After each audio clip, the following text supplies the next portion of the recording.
Повечето от вас може да ме познавате като Елекса, че преди стримвах в Twitch, също прави клипчета в мюзикали. То всъщност за това е видеото. Но се казвам Елена, накратко Лени. Реших да направя мюзикали туториал, тъй като много от вас ме питат как правя клипчетата в мюзикали. Всъщност това ми е първото видео, което качвам в YouTube, така че може да се абонирате за мен. Добре, супер странно ми е така сама да си говоря на камерата. Дано съседите не ме слушат. Добре, започваме с видеото. Добре, взела съм си някакви неща за клипчето. Сега ще ви покажа няколко вида transitions, които правя често в видеята си и ще се опитам да ги включа в едно видео. Като започваме с най-лесното, появяващ се предмет. Добре, на тя е сладкото, ще направя така и след това ще спра видеото и ще сложа нещо сладко в ръка. Така. Сега направо си записвам и след това го спирам. И сега слагам горчиво. Така де, честно. Сега изчезваш предмет. Стискам го в ръката, след което спирам видеото, махам го. Как мирише това? Така.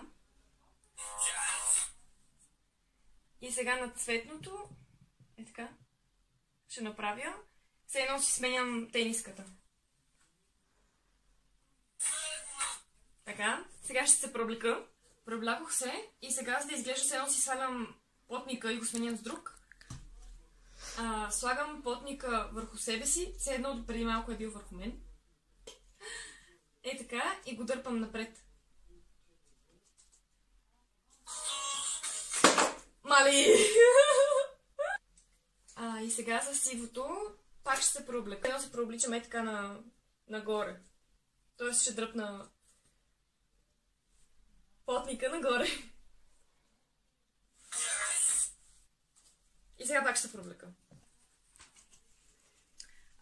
И сега, за да изглежда се едно, си махам потника и отдолу има тениска, трябва да си го сложа и така. И си го издърпам. Нищо не виждам. И го издърпвам нагоре. Мамо! Да. И пак спираме видеото, за да не се записват тия разговори. Сега искам живота ми да бъде като приказка. На приказка ще хвана телефона и ще го завърта и така. Ще направя 360 градуса в транзит. И сега го завъртам.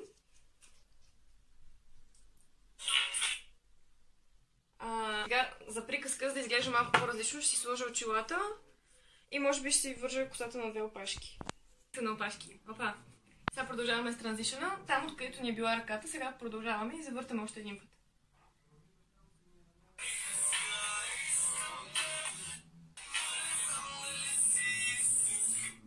Да, сега току-що направих водоравния транзишън, не знам как се казва, като дигате телефона нагоре над главата, след което продължавате и така отдолу.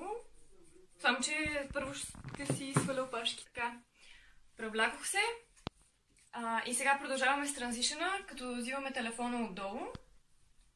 След което, нали, не знам дали си истинска и после ти си много точна, може ли така, ще го направя на слоумо и ще си сложа очилата. Сега ще видите.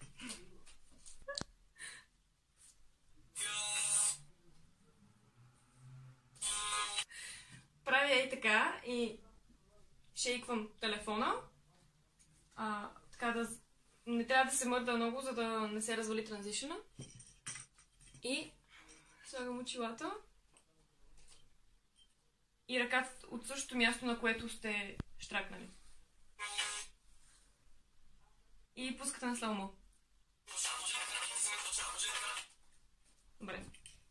Тя е сладкото и горчивото, тя е цветното, тя е сивото. Искам живота ми да бъде като приказка. Искам те, но не знам дали си истинска. Ти си много лоша, може ли така? Ти си много точна, може ли така? Благодаря ви, че гледахте видеото. Ако ви е харесал клипа, коментирайте отдолу. Кажете какво мислите, че трябва да бъде следващото видео, което да направя. И много ви благодаря, много ви обичам.